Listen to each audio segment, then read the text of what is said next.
So we're here with Lance Martin. Why don't you tell us a little bit about your history in real estate? Well, first of all, Robin, I am super stoked. Okay, a little bit of history about who we are. So I am third generation in the real estate business. I got my real estate license when I was 19 years old and started selling full time at 20, January 1st, 1987. And then I got married 3 months after that. So I've done nothing else ever since then. I haven't had a W-2 paycheck since I was 19.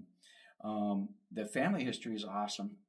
My grandmother was in the business in the 50s, and I didn't realize what a big deal that was. She shook me one day, I'm probably in my 30s, because I would see newspaper clippings of my grandmother with, she would be the only woman. She'd be up there with, half a dozen men, black jackets, white shirts, thin black ties. And she'd be, top producing broker, the top producer, Doris Stahl, top producing broker. And I'd see these pictures as a child, and I thought, well, that's cool, grandma's cool. And then one day she reminded me, you know what it's like to be a woman top producing broker in the 50s, in a man's world in the 50s.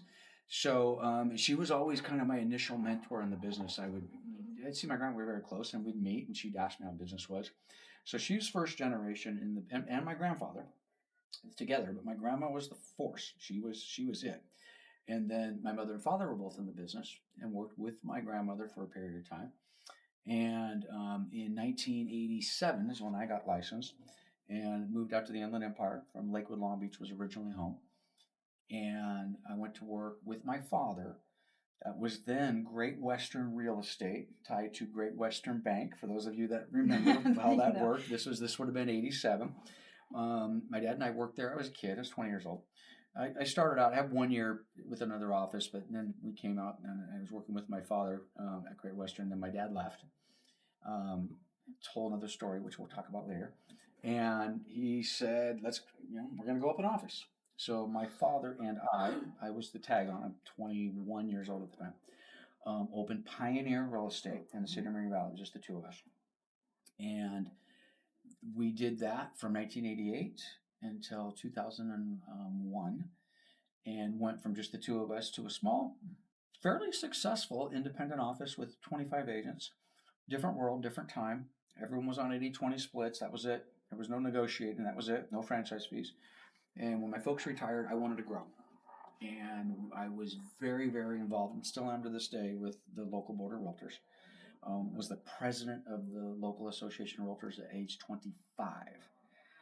And you really got to put that in perspective too, because when I got in the business in the mid 80s, I was a baby. I'm 21 years old, and the median age of a realtor back then was probably 50. I'd say like 45. Yeah, I mean, our business has gotten a lot younger today, which is great. I mean, it's infused some life into it, but back then it was crazy.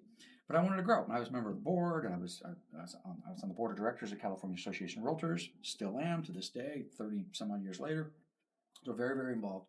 But I realized I couldn't grow. And my father didn't want to. He was very happy with, hey, we've got one office, 20 agents. It's simple. I like it. And it was great, but I wanted more. So wanting more at that point in time meant I needed a franchise. I needed to go out. So I went and looked at all of them. Landed on Coldwell Banker in 2002, probably a year or two after my dad had retired. My mom as well. I worked with my mother. She did property management, which is, thank God. But jumped in with Coldwell Banker in 2000 and either 2 or 2003. Awesome brand. We just left them, but awesome brand, as are KW and Remax and Berkshire Hathaway. I have nothing bad to say about any of them. But it became abundantly clear to me probably a decade ago, maybe even longer, that the business model was broken. So getting back to the generational side, my mom and dad were in the business. I was in the business.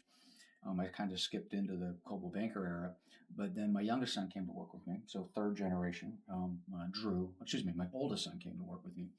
And when I say with me, I mean, we're generally partners. I mean, even like with all my agents, no one works for me. You're my agent. No, you're not my agent. We're partners. I mean, we're shoulder to shoulder. We talked about that earlier today. We're shoulder to shoulder. That's been my phrase for decades. So anyway, my oldest son came to work for me. are with me. See, what did I just say? See, I just used the wrong language. Leave that in, by the way. Don't cut any of it out. So he came to work with me, and he was 17, started high school, refused to go to college. To this day, we battle over it. But we were busy.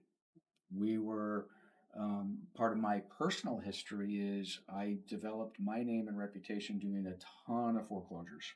I was very, very fortunate in the first foreclosure cycles in the mid 90s, right around like very early, 1993, 94, and was landed an account with Fannie Mae, which I actually technically still have to this day.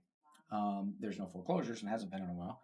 And then developed a couple other relationships. But my son, Drew, we came to work together and did just a huge amount of foreclosure business. During the most recent cycle, 2000, I say 2006. Most people think it started in 2007, 2008. It started in 2006.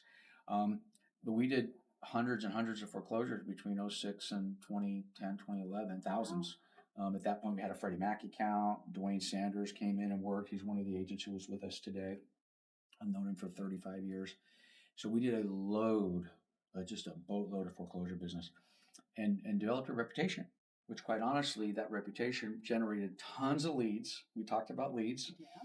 We were getting 100 leads a day. Wow. A day. This was back when sign calls were. Not a month, but a day. A day. A day. That's crazy. And this was, sign calls were a thing back then. Oh, yeah. I mean, this was like pre-Zillow. And this wasn't, everything wasn't syndicated, and people would drive around on weekends and days, and they'd see a sign and they'd call it. Our phone would ring. It was awesome.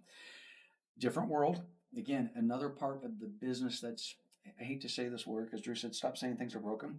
Well, that's another part of the business that is broken, or at least different. So it evolved from, we don't get sign calls anymore. Well, what do we get? Well, they go through the syndicators, Zillow, Realtor.com, Redfin, and then maybe if you're lucky and you spend a lot of money, then you get that lead. But anyway, we just did tons and tons of business with that. My younger son, Drake, joined us. He did go to college, didn't even tell me. One day he says, hey, I got accepted at ASU and I'm going, and I'm like, I didn't even know you applied. Awesome. Totally different character. Drake is the business-minded one in the family. Drew and I are kind of, hey, let's just go, pedal to the metal. Drake's like, slow down. Let's actually think about this before we do it. I sometimes leap before I think.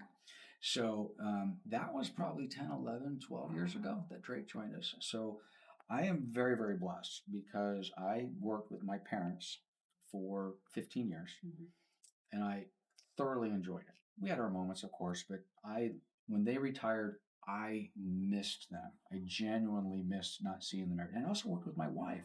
My wife, Julie, and I, we worked together for that entire period of time with my mom and dad, and for another 7 or 8 years. So this has been family. This is family. This is family. We're family. Yeah. Even your agents that you had when you built that 25 with your 2025, that was family. Family. Shoulder to shoulder. Well, and you saw some of that last night. Yeah. You know, I mean, we have associates and partners of mine, agents of mine, that have been with the company for 30 years and 20 years and 15 years. And that's not unusual. So when you make a change like this, when you say, hey, big decisions are being made, and you get a little nervous on my side of the table, because like, yeah, we're family, but it's also a business. So that has to make sense for the family to come with the business, which is odd because it's kind of what we're talking about, family business. And that happened, and it was awesome. And we continue to this day with what I think is a family owned and operated, not only within my family, but my extended family with my agents. You know, Diane Speaker had me crying last night. You know, Diane's a legend in Redlands real estate.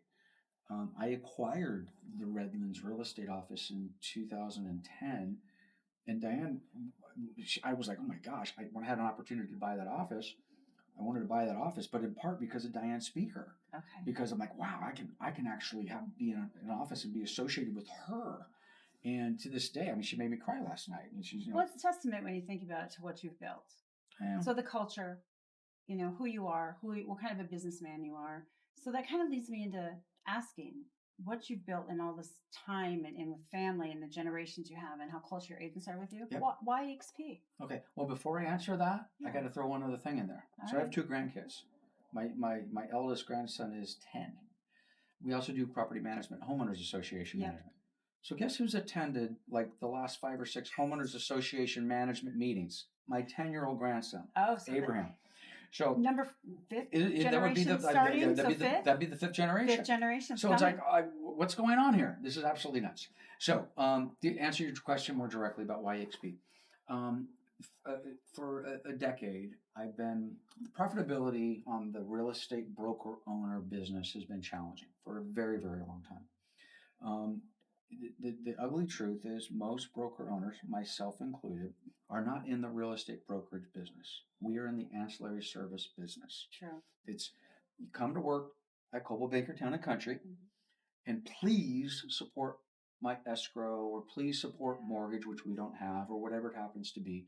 And that is true in anybody who tells you anything, at least in my market. It might be different in Tennessee or other markets that I'm not as familiar with.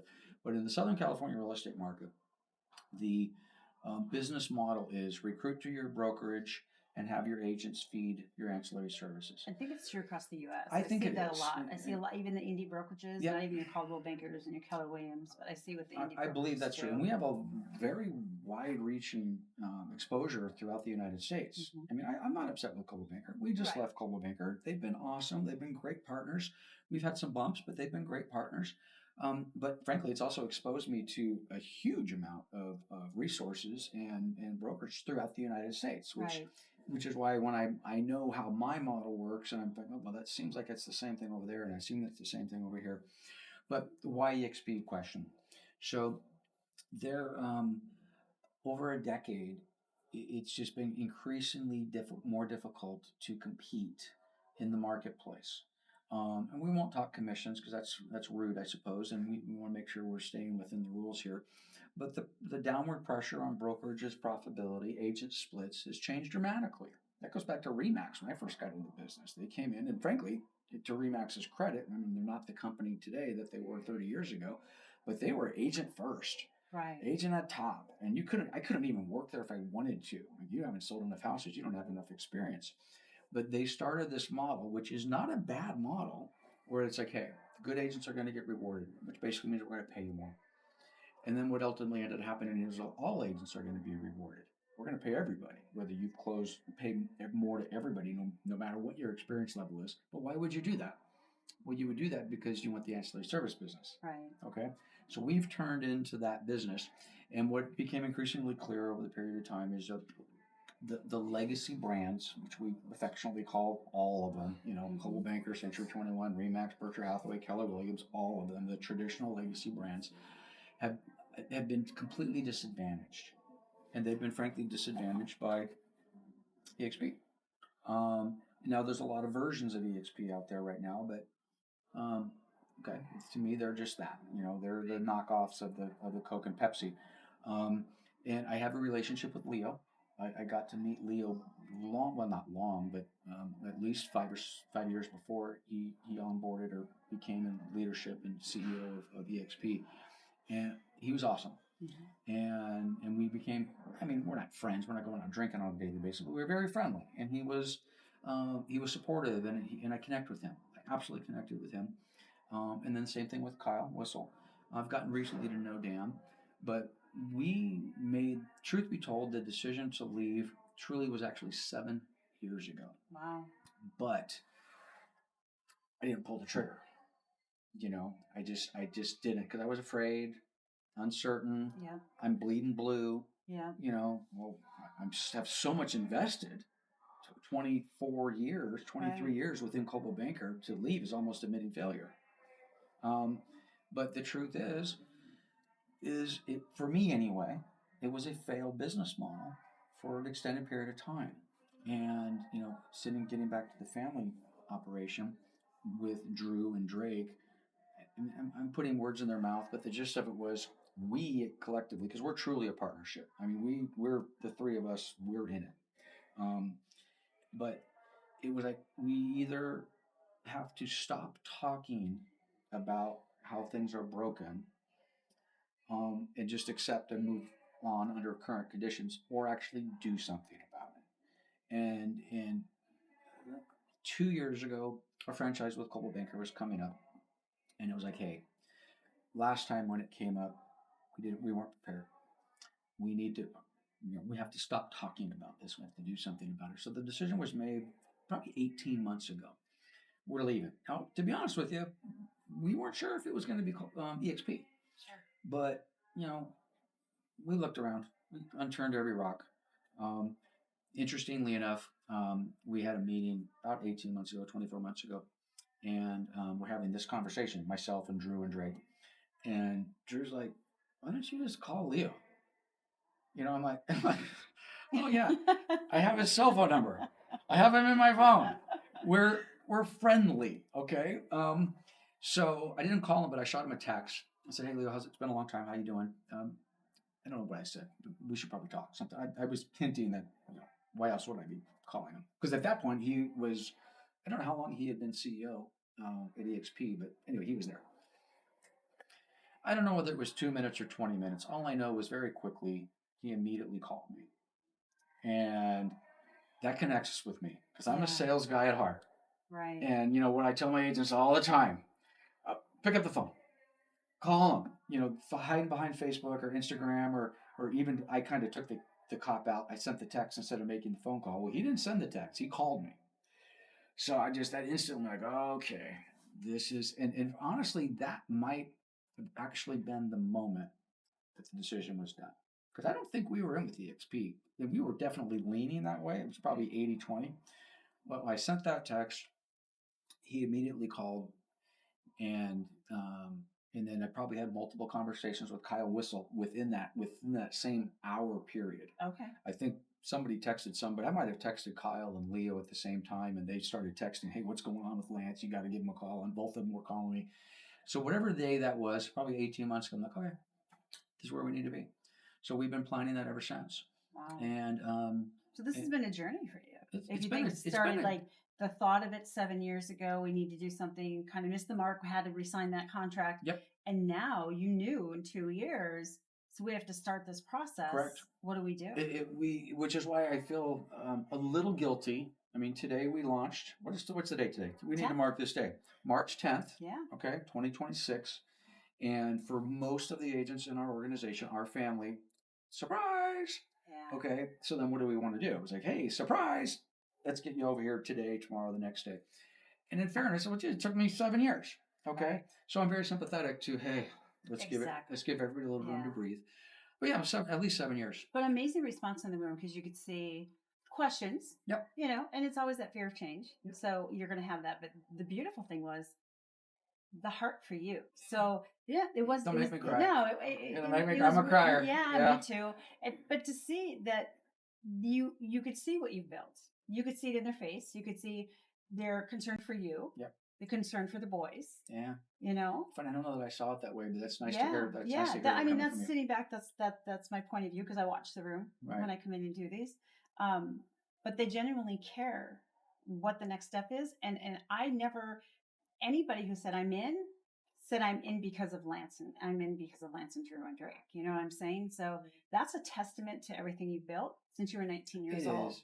And it feels good. I am not gonna lie. It feels good because sometimes over the years, again, in leading up to this decision, sometimes you don't feel that. It's like, oh my gosh, what am I in it for? What am I doing? In it for? Because there's people that don't work with me anymore. Right. That are to this day friends. I genuinely love these people, but over the last 10 years, I lost the relationship, the business relationship. They left me. Because they didn't value me, or at least that's kind of my perception. Oh, they didn't see value in Coldwell Banker. Oh, they didn't see value in Lance and Drew and Drake and Paul, and they left for 5% commission or whatever. And I'm like, oh my gosh, it's let's demoralizing. talk about that a little bit though, because I think you've built an amazing culture, and that's why I think you're such an amazing fit for eXp. The culture, we align that way, but I also see that I think you're kind of stagnant at Coldwell Banker. You wanted to grow in certain areas. Some of your agents wanted to grow. I don't think they left Lance. I think they left the model. Because they couldn't grow. I mean, think of a couple of your agents you were talking about. You got one that left because Florida. She was in Florida and she was here. She couldn't do both. Yep. You have one like Oklahoma. And she went to eXp. Kentucky. And then one agent licensed in 2 states that wanted to be with Coldwell Banker. Yes. Was with me. Interviewed Coldwell Banker in Oklahoma. Was a different fit, but then she resonated. It not only is it a different fit, it's 2 different systems. Exactly. If she could have. She was licensed in both states. She could have done that. But she said, wait a minute. Not all Coldwell Bankers are treated the same. Right. And we got the same blue logo, but my operation might be different than a different operation. So that went to eXp. Because you have your corporate, you have your franchise, you have different flavors of different flavors, different so, management. Where with eXp we don't. It's one Right. brokerage over the whole U.S. Yeah. So it's the opportunity is there. It is. It's exciting. Yeah. Well, and then geographically, it became a problem as well. Again, this is not unique to Coldwell Banker. Its franchise model says, hey, this is where your locations are, and if you want to go over here, then there's a process to get approved because I might be infringing on somebody else's territory, or maybe it's a corporate owned like a Coldwell Banker Realty, and they pull a lot of weight over there. And well, you're going to be too close to Coldwell Banker Realty, and that ain't going to happen. And I respect that. I'm not down knocking it.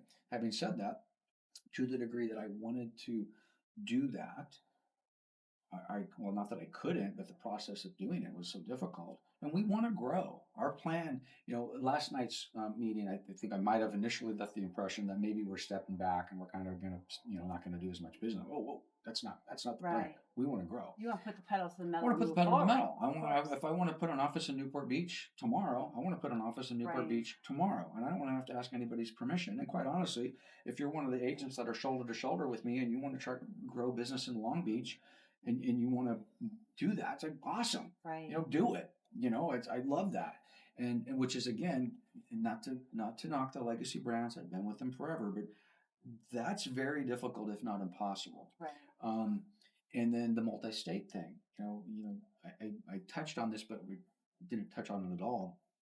In addition to the foreclosure business, we did a tremendous amount of business with the evil Wall Street hedge funds. And I'm kidding. Not evil. I mean, these are buyers and sellers, and just like anybody else, and they buy market properties on the open market and they sell properties on the open market. But Drew and Drake and I have done a significant amount of business with some of those institutional buyers and holders and sellers. And we have a client right now. As a matter of fact, they texted me 2 weeks ago. I was sitting in Kyle's office, and we're kind of going through what's this launch going to look like, and what's the do's and the don'ts of the launch. While I'm in the office, I get a text from my client that says, "Can you do business in Nevada?"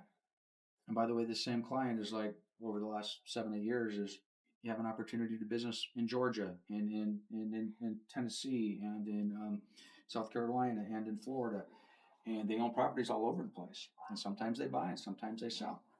Well, doing that within a traditional franchise model creates challenges. Doing it within the eXp model, I mean, of course, we have to comply with licensing and all the rest of that, but it opens up so many doors and makes things so much easier where we could partner. My plan is to partner with, hey, I have an opportunity to do something in Nevada. Well, let's go find somebody in Nevada who's forward-thinking, who's licensed in Nevada. And hey, not a current eXp agent, of course, but let's find somebody at ABC Company. Sure. Which I know, I have 122,000 people in my database. 12,000 of them are real estate agents scattered all over the country. I probably have 200 to 400 of them that are licensed in the state of Nevada that I know. Okay, some of them are Coldwell Banker, some of them are whatever. I'm a network guy. Let's call one of those. Hey, come on over to eXp. Let's have a chat. Oh, by the way, I got 172 houses outside of Las Vegas that I need some help with. Join my team. It's going to be crazy different for you, isn't it? It's going to be awesome. Yeah. I'm so excited about it. I've had a couple of these opportunities over the last 4 or 5 years with this client that I'm talking about right now that I wasn't able to accommodate. Right. Because I wasn't licensed in Georgia. And doing that within a Coldwell Banker structure in a different state is so difficult. So now you're like, dude, hold the phone. I can do this. I already did. Give me some time. I did. I said, dude, I'm going to call you. You're going to see an announcement here in 10 days, which is today. And I've been talking to him. And by the way, I'm a sales guy at heart. Is this going to happen tomorrow? I have no idea. Is it going to happen a year from now? I have no idea. But what I do know is that this client trusts me and Drew and Drake. We've sold hundreds and hundreds of homes for him and his entity. And if we have the ability to sell those homes in other states and we can leverage that eXp relationship, we're going to do it. That's amazing. And we're super excited about it. Growth is amazing. So the growth is not just Southern California. We want to grow. In fact, we're talking about selling real estate. I mean, I sell real estate. I'm a real estate guy. I'm a broker owner and a manager, but I enjoy the selling process. We have more fun. We heard that from Dan earlier, right? Yeah. Everybody got in this business to do what? Sell real estate. And it's fun. And I like working with institutional clients, Fannie Mae and Freddie Mac, Countrywide, and just dozens and dozens of outsourcers and some of the hedge funds we've had a chance to work with. And then from a growth standpoint, I'm going to be a little careful in how I phrase this. I'll maybe be a little less careful a month from now. But I know a lot of people throughout the country, a lot of individual agents, a lot of individual broker owners, and I may be wrong, but I'm pretty confident that the mental process that I've been going through for the last 7, 8, 9, 10 years, there's a lot of other people that are in my exact same situation. Yeah. That are having the exact same mental process and like, oh my gosh, this isn't working. And so again, you asked me 20 minutes ago, why eXp? This model is the model of the future. And it was the model of the future 6, 7, 8, 9 years ago. But I came kicking and screaming. I got drug here. I wanted to be here, but it just took me a while to get here. I just see this as the future of real estate. I see this as the future of real estate for like team leads. I guess I'm no longer like broker owner, so I gotta adjust to that because that's who I've been. But Dan Beer had talked about putting the agent near the top. So you have the institutional franchise holder, and then the broker owners, and then the agents, and a whole bunch of fees and heavy cost in between. Ultimately, the top and the agent. And Dan, to put it very simply, okay, well now you've got eXp at the top. Everybody moves right to the top. Okay, and you don't have the franchise fees. You don't, frankly, have the broker owners. Now, I guess maybe now you have team leads and that sort of stuff because we're providing office space and all the rest of this extra stuff. But to me, it's the future, and which is funny because I've been saying this model is the future for a while. Just took me a while to get here, so I'm super excited, Robin. I know. We're glad you're here. Yeah, I mean, you're part of the family now. This is amazing. All right. So welcome. Thank you. Are we wrapping this up? Yeah. All right. You've been awesome. This lady is awesome. So to the degree that you have an opportunity to work with Robin and her team as far as the onboarding process, when you were introduced to me, I don't remember exactly how they described you, but they described you as, you're going to love Robin. She's awesome. And then from the first moment we talked on the phone, I'm like, yep, check. I love it. Anyway, well, I'm glad. I'm blessed to be partnered with you guys. The beautiful thing is you're stuck with me now. Like, I started this process. I'm here for the journey. Shoulder to shoulder. Shoulder to shoulder. All right. Awesome. Thank you, Robin. All righty.